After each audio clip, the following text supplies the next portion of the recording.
Bienvenue au Cercle des Obsédés de la Préparation Mentale. Nous sommes aujourd'hui le lundi 9 décembre 2024, 9e jour du calendrier de l'Avent, Préparation Mentale, Marc Dorcel.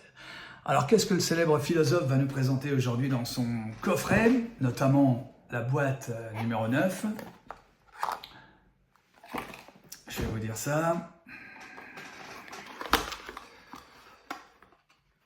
Alors, un jeton cadeau.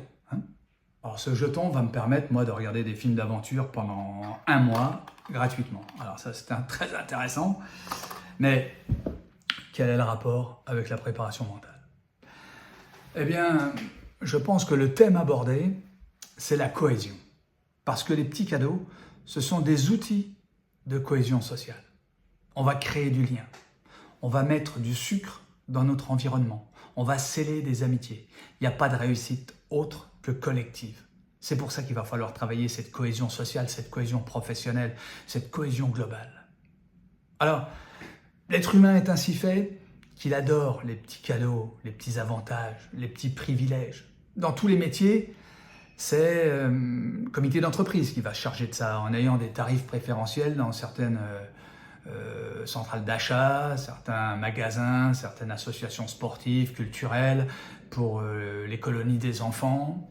Alors, on va célébrer les anniversaires, des fêtes, on va aider au déménagement, on va faire des signes distinctifs, comme cette chevalière du raid, des gestes distinctifs, les jeunes qui se font des checks pour se dire bonjour, on va créer des objectifs communs, on va célébrer les anciens, parce que on se sent plus fort quand on sent une force derrière soi.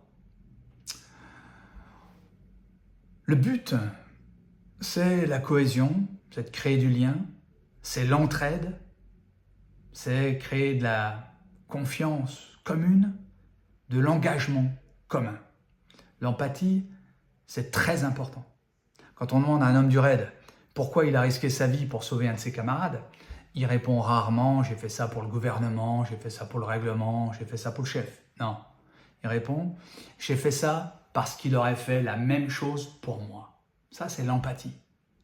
À Dien Bien Phu, les derniers parachutistes ont sauté alors que la bataille était quasiment perdue. Mais dans leur biographie, ils expliquent qu'ils ont sauté pour aider les copains. Ça, c'est l'empathie. Voilà pour moi pourquoi le célèbre philosophe nous a mis un jeton dans sa boîte numéro 9. Alors à demain pour découvrir le conseil numéro 10. En attendant, soyez forts, mais surtout travaillez votre cohésion.